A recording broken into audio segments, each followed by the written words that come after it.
કોઈ વ્યક્તિ ભગવાન શ્રી કૃષ્ણની કથાઓનું શ્રવણ કરે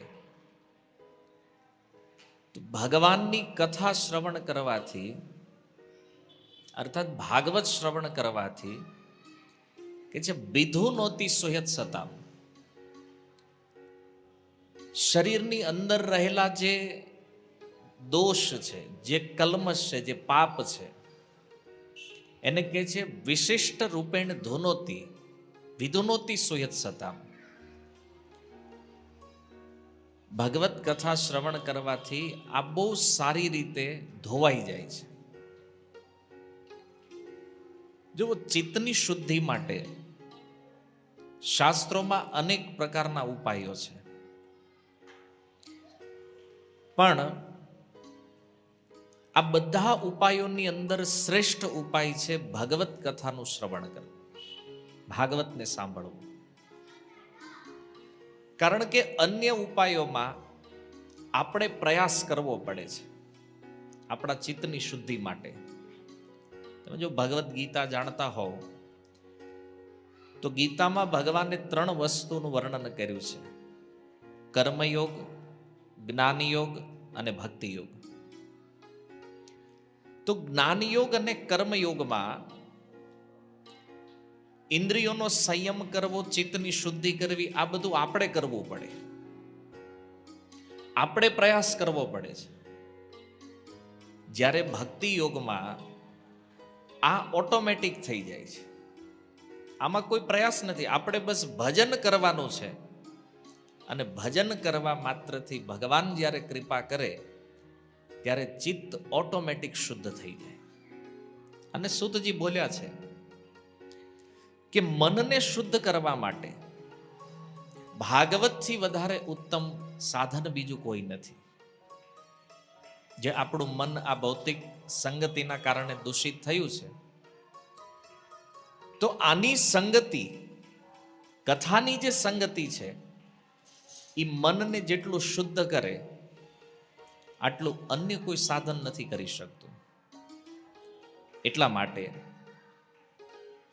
ધ્યાનપૂર્વક ભગવાનની કથા શ્રવણમાં જીવન વ્યતીત કરવું, ભાગવતમાં જીવન વ્યતીત કરવું, આ એક ભક્તના જીવનનું પરમ લક્ષ્ય હોવું જોઈએ. આ કળિયુગના દોષોથી બચવું હોય, અત્યારે સંસાર જે સમસ્યાઓનો સામનો કરી રહ્યો છે આમાંથી બચવું હોય તો આનો શ્રેષ્ઠ ઉપાય છે કથા શ્રવણ, ભાગવતનો આશ્રય લ્યો. અને આ દાદા જેની પાછળ આપણે આ સત્સંગનું આયોજન કર્યું છે, એમણે એનું જીવન ભાગવત અને ભગવાનને સમર્પિત કર્યું છે. એમના જીવનમાં કોઈ દિવસ એવો નહીં ગયો હોય કે જ્યારે એણે ભાગવત નહીં વાંચ્યું હોય, શ્રવણ નહીં કર્યું હોય. તો મંગલાચરણમાં જે શ્લોક આપણે બોલ્યા, નિત્યમ ભાગવત સેવયા, કે ભાગવતનું નિત્ય સેવન કરવું જોઈએ, જે એમણે કર્યું છે. અને એમાં કોઈ સંદેહ નથી કે એમને ભગવાનની કૃપા પ્રાપ્ત થઈ છે, આમાં કોઈ શંકા નથી. કારણ કે ભાગવતની કૃપા મળવી એનો અર્થ છે ભગવાનની કૃપા મળવી, કથાની પ્રાપ્તિ થવી એનો અર્થ છે ભગવાનની કૃપા મળી ગઈ છે.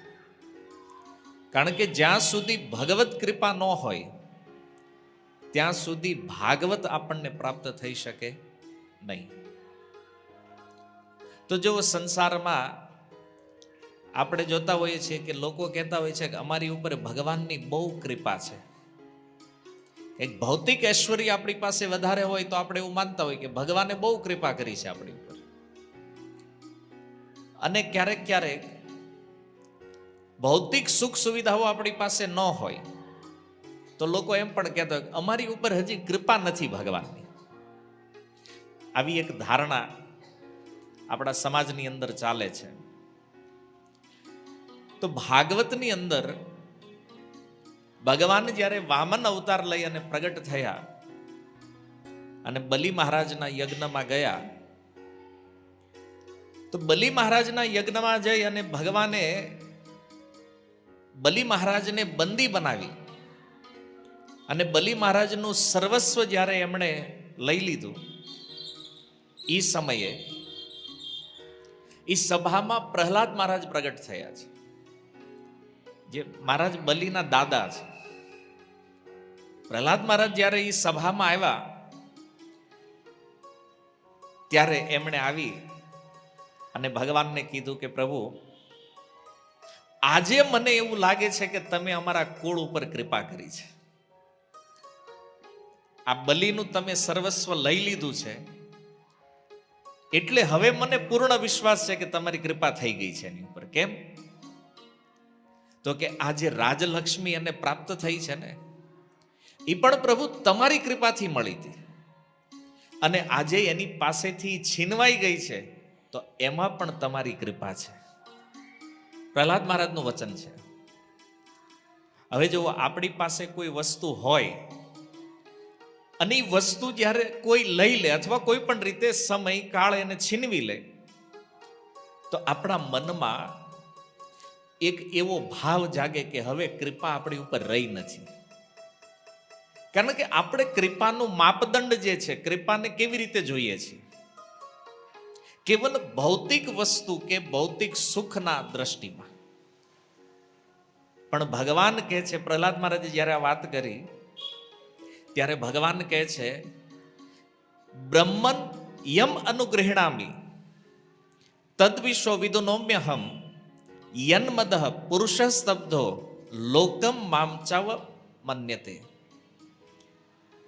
કહે છે, હે બ્રહ્માજી, એ સભામાં પ્રહલાદ મહારાજ આવ્યા, બ્રહ્માજી ઇત્યાદિ બધા ઉભા. બ્રહ્માજીને સંબોધિત કરી અને ભગવાન કહે છે, બ્રહ્મન, હે બ્રહ્માજી, યમ અનુગૃહણામી, હું જેની ઉપર કૃપા કરું છું તો મારી કૃપાનું સ્વરૂપ કેવું છે? આ કૃપા કેવી છે? તો ભગવાન કહે છે, હું એની બધી ધન સંપત્તિ છીનવી લઉં છું. તમે વિચાર કરો, ભગવાનની કૃપા શું છે? ભગવાન કહે છે, હું જેની ઉપર કૃપા કરું એનું બધું લઈ લઉં છું, એનું બધું છીનવી લઉં છું. કારણ યન્મદ, જ્યારે મનુષ્ય ધનથી ઉન્મત્ત થઈ જાય ત્યારે એ મારો પણ તિરસ્કાર કરે છે અને મારા જે અંશ છે જીવ, એનો પણ તિરસ્કાર કરે છે. એટલે જુઓ, જેને જેને અભિમાન થઈ ગયું હોય, મદ જેની અંદર આવે છે ભોગોનો, ઐશ્વર્યનો, તો આ બધામાં શું થાય છે? ભગવાનને માનવાનું પહેલા બંધ કરી દે. તમે જુઓ, ધન ન હોય ને ત્યારે થોડી થોડી શ્રદ્ધા હોય, થોડુંક માનતા હોય, પણ પછી જ્યારે વધી જાય ને બહુ, પછી કહી દે કે હવે તો અમે છીએ જે છીએ, બધું અમે કંટ્રોલ કરીએ છીએ, અમે આટલા લોકોને રોજગાર આપીએ છીએ, અમે આટલાની રોજી રોટી આપીએ છીએ. ભગવાન થોડી દેવા આવે છે. અભિમાન. એટલે અહીંયા સ્પષ્ટ ભગવાન મદ શબ્દ પ્રયોગ કરે છે. યન મદ, જ્યારે આ મદથી ઉન્મત્ત થાય, ભગવાન કે મારો તિરસ્કાર કરે છે, અને સાથે સાથે જે અંશરૂપ જીવ છે ને કે સંસારમાં જે બીજા જીવો છે એનો પણ તિરસ્કાર કરવા લાગે છે. અને એટલા માટે ભગવાન અહીંયા સમજાવે છે કે કૃપાનું સ્વરૂપ શું છે. કૃપા એ નથી જેને આપણે સમજીએ છીએ અથવા આપણે માનીએ છીએ. ભગવાન જેને કૃપા કરી રહ્યા છે એનું સ્વરૂપ કંઈક અલગ છે.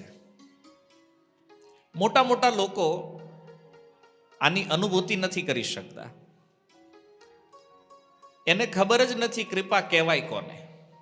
બસ ખાલી વાણીમાં આપણે બોલતા હોય છે નથી, છે નથી, વ્યવહારિક રૂપમાં.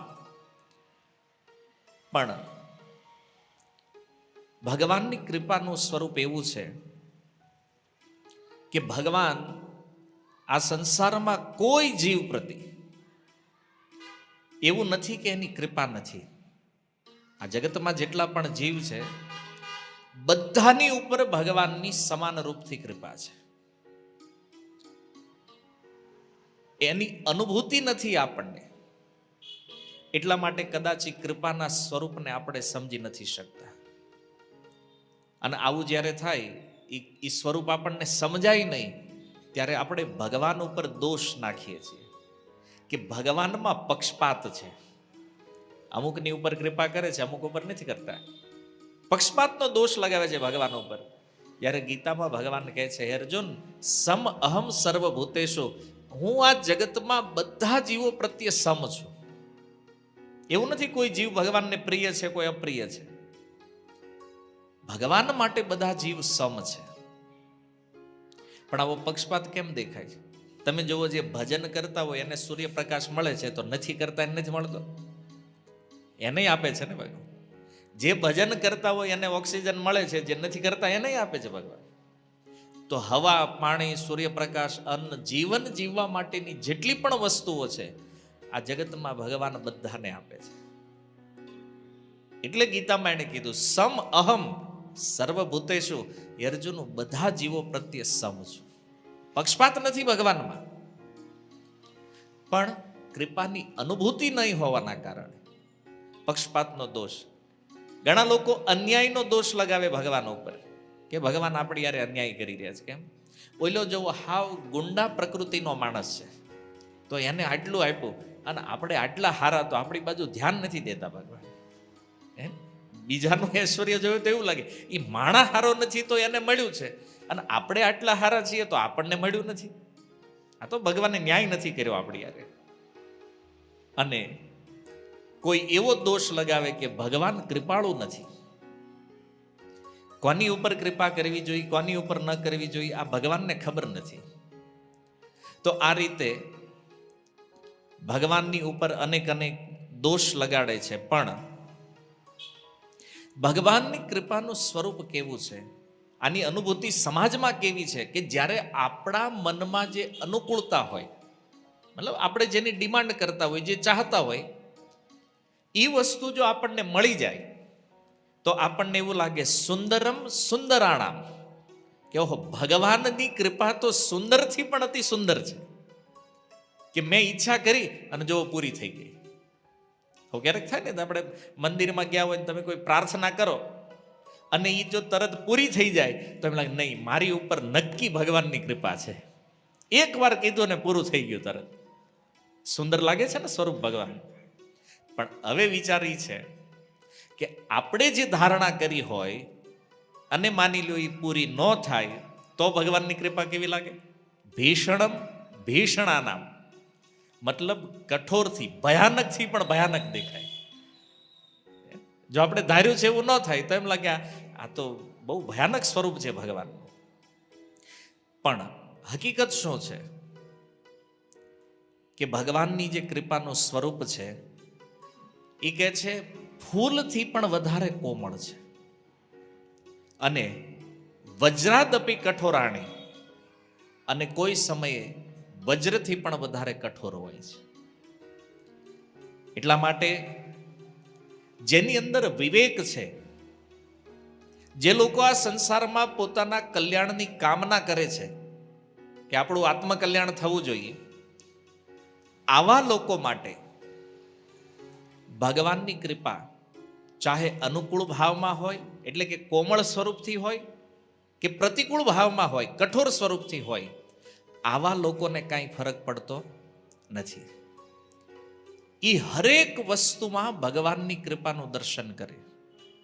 એના જીવનમાં જે કોઈ ઘટનાઓ બને એમાં એ ભગવાનની કૃપાનું દર્શન કરે. અને જે અલ્પ બુદ્ધિ લોકો છે, જેની બુદ્ધિ વિકસિત નથી, શું કામ? કારણ કે સત્સંગ નથી. તો સ્વામીજીએ કીધું ને, બિનુ સત્સંગ વિવેક ન હોય, રામ કૃપા બિનુ સુલભ ન સોય. સત્સંગમાં ગયા નથી અને એટલા માટે વિવેક છે નહીં. તો આવા લોકો હંમેશા માટે અપરિણામદર્શી હોય છે, એટલે એને ખબર નથી કે આનું રિઝલ્ટ શું નીકળવાનું છે. અને આવા લોકો જ્યારે ભગવાનની કૃપાનું એ ફૂલ જેવું કોમળ સ્વરૂપ જોવે ને ત્યારે ખૂબ આનંદિત થાય, પણ જ્યારે ઓલું કઠોર સ્વરૂપ આવે ત્યારે દુઃખી થઈ જાય. ઓહો, અમારી યારે આવું કેમ થયું? પણ જે લોકો વિવેક બુદ્ધિવાળા છે, જેને પરિણામની ખબર છે, આવા લોકો બંને પરિસ્થિતિ, કૃપા ચાહે અનુકૂળ હોય કે પ્રતિકૂળ હોય, એ બંનેમાં સમ હોય, સુખી હોય. ગીતામાં ભગવાને કીધું ને, સમત્વમ યોગ ઉચ્યતે. આ જગતમાં સુખી કોણ રહી શકે? જે સમતામાં છે. મતલબ સુખ આવે તો બહુ હર્ષિત ન થઈ જાય, અને દુઃખ આવે તો વધારે પડતો હતાશ ન થઈ જાય. આવો જે સમતામાં જે રહેવાવાળો વ્યક્તિ છે, આ ભગવાનની કૃપાને યથાર્થ રૂપમાં જોઈ શકે છે.